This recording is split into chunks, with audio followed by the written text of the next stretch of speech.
Okey, baik. Bergerak kepada soalan 10 pula. Okey, soalan 10 ni mungkin kamu terlepas pandang kot. Okey, kita cikgu salin dulu. M kuasa 8 darab N kuasa 1/4 darab N kuasa 5 bahagi N kuasa 0 darab N kuasa negatif 5. Jadi kuasa 8 ni 8 darab 1/4 jadi 2. Ni kosong habis lah. Ni habis lah. Okay, jadi manakala N ni kuasa negatif 1/5, jadi dia akan jadi macam ni. Dia akan jadi macam ni. M kuasa 2, N kuasa 5. Per ni kan bahagi. Bahagi M dia tak ada dah. N kuasa negatif 1/5 maksudnya 1/N kuasa 5. Negatif ni maksudnya kalau A kuasa negatif 1 maksudnya 1/A kuasa 1. Negatif 2 kan 1/A kuasa 2. Jadi N kuasa negatif 5 1/N kuasa 5. Jadi macam cikgu ajar, kalau ada bahagi kita tukarkan bahagi menjadi darab. Tapi syarat dia kita kena terbalikkan. M kuasa 2 N kuasa 5 darab N kuasa 5/1 N kuasa 5 lah. So sebab itulah dia jadi M kuasa 2 N kuasa 10. Jawapan dia D. Okay, 11 okay, betul. 12 betul. Okay, 13.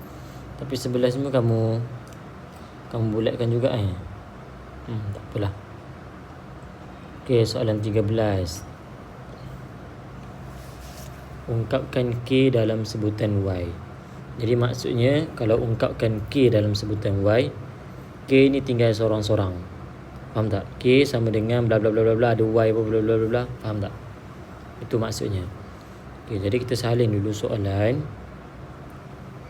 2K tolak Y bahagi 3 punca kuasa 3 sama dengan 2. Okay, jadi ingat tak? Cikgu ajar kamu kalau nak selesaikan persamaan, mula-mula sekali adalah tengok ada berapa unknown. Kalau ni ada 2 unknown. Sebab tu dia tak suruh selesaikan, dia tak suruh cari K dengan Y. Dia cuma suruh apa tu? K in term of Y, itu sahaja. Sebab memang tak boleh nak cari nilai K dan Y. Sebab ada 2 unknown dalam satu equation. Okay, tapi lepas tu cikgu ajar kalau ada bracket kan. Okay, sebenarnya yang punca kuasa dengan kuasa pun penting juga. Punca kuasa dengan kuasa ni dia sama taraf dengan bracket lah. Antara yang awal-awal kamu kena selesaikan. Okay, punca kuasa ni macam mana kita nak selesaikan dia? Punca kuasa ni kalau kita pindah, kalau dia besar macam ni, kita kena pindah dia dululah. Faham tak? Tapi kalau dia kecil, contohnya dia macam ni. Contohnya kalau dia macam ni, dia atas je, kamu pun kena pindah 3 dulu. Kena selesaikan 3 ni dulu. Okay, faham Okay, punca kuasa macam tu. Tapi sebab punca kuasa ni besar macam ni, kamu kena selesaikan dia dulu. Macam mana nak pindah punca kuasa ni pergi sebelah? Punca kuasa ni saja kamu nak pindah pergi sebelah adalah dengan cara kamu jadikan 2 ni kuasa 3. Kan tambah pergi sebelah jadi darab. Tak jadi tolak. Darab jadi bahagi. Bahagi jadi darab. Punca kuasa jadi kuasa. Kuasa jadi punca kuasa. Dia terbalik-terbalik macam tu je lah Okay, jadi 2K tolak Y bahagi 3 sama dengan 2 kuasa 3. Lepas tu kita naikkan 3. 2 kuasa 3 8. 8 darab 3 24. 2K tolak Y sama dengan 24. Pindahkan Y dulu. So dia akan jadi 2K sama dengan 24 tambah Y. Negatif Y pindah sebelah jadi positif. K sama dengan 24 tambah Y bahagi 2. Ada jawapan tak? Ada, sama je lah Y tambah 24 ataupun 24 tambah Y. Okey, itu dulu. Tengok lagi ada soalan yang Okey, ni simplify ni pun kamu salah juga ni.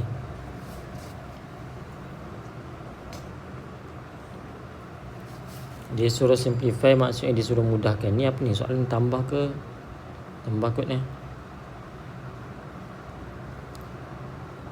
Okey, tambah kot.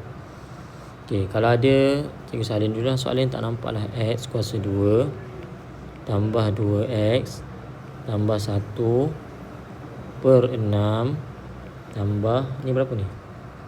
X kot. X kuasa 2 tolak 1 bahagi 2a. Macam tu kot cikgu rasa. Cikgu tak nampak jelas sangat.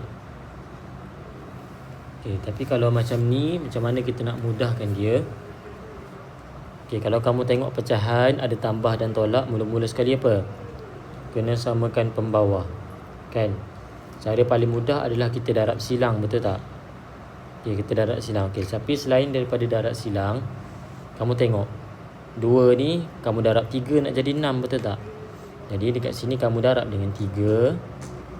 Atas ni semua sekali pun kamu kena darab dengan 3.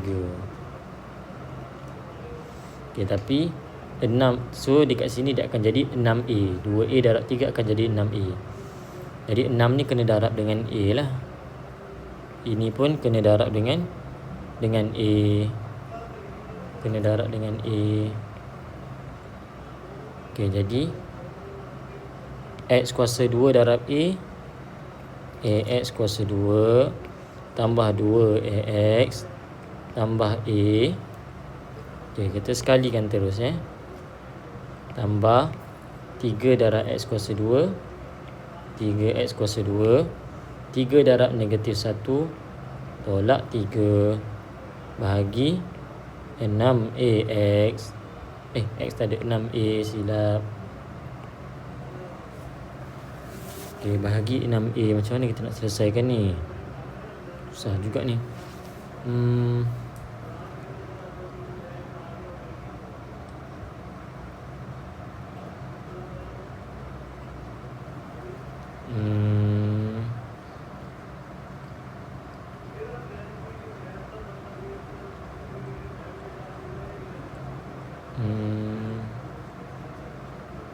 Macam mana?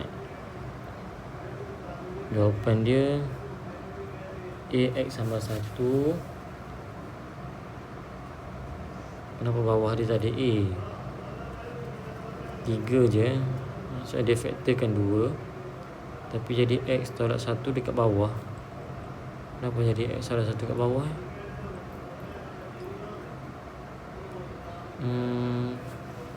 Alamak. Ni pun kenapa jadi macam ni? Sepatutnya kalau kita mudahkan, tak boleh mudahkan dah ni.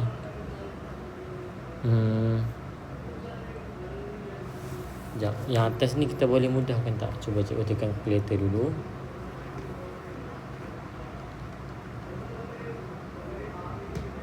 Yang atas ni akan jadi, yang atas ni kita boleh mudahkan dia, faktorkan dia jadi x tambah 1 kuasa 2 ni. X tambah kuasa 2.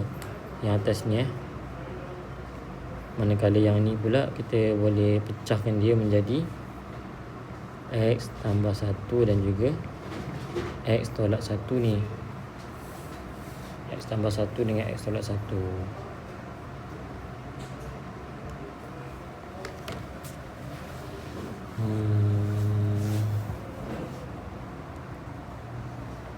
Okey, cuba kita bawa dekat bawah ni.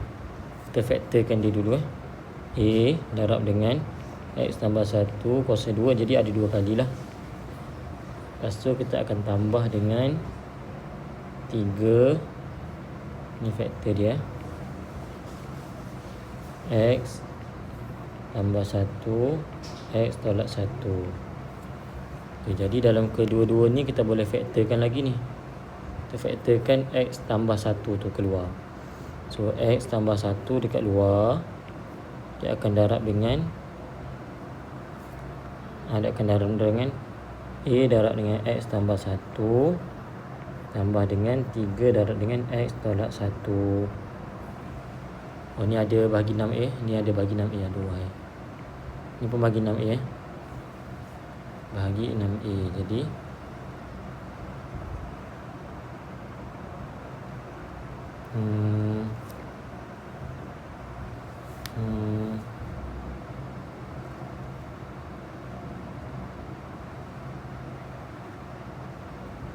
okay, jadi kita boleh cancel. Contohnya kita boleh try cancel dia dengan contoh kita nak buat apa tapi tak boleh ni, sebab X tambah 1 tu yang dia punya faktor yang ada dekat situ.